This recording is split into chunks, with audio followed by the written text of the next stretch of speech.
Yeah, removing the front bumper here. I want to get oriented. This is a radiator cap,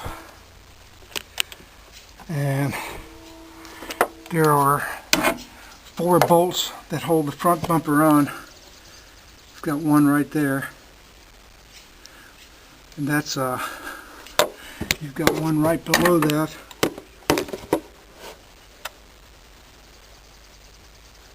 Right there. You get the same thing over here on this side, on the driver's side. Got one right there, and then one right below it. The only way that I could get to the top was a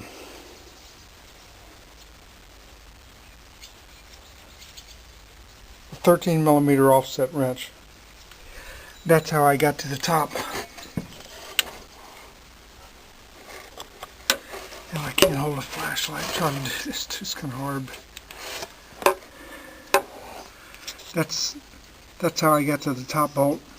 And on the bottom, I used a 13mm socket, deep well socket extension and a ratchet. That's how I got to the bottom bolt.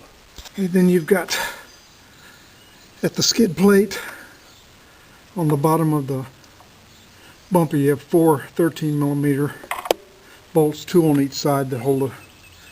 After that, the bumper should come right off.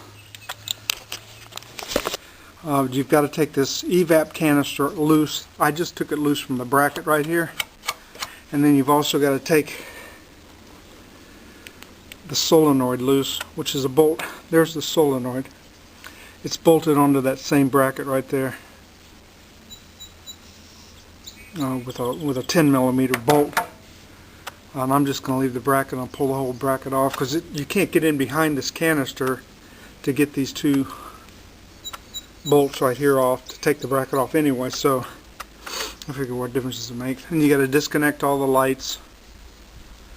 And then these shims. There's 3 shims. Well, mine has 3 shims on both sides. They're just going to kind of come loose once you get the bolts loose, and I just slid them out. That's pretty much that. Let's see if I can crank the camera back up after I get it off. Okay, bumper off. It's really not a bad job. It's not a bad job at all. Remember your shims. I had 3 on each side. Pull your lights off. Other than that, like I say, there's 4 bolts, 2 on each side to hold it on, and then you have these 2 right here on the skid plates, each side 2, and then the bumper comes off. Not a lot to it. Yep. Okay.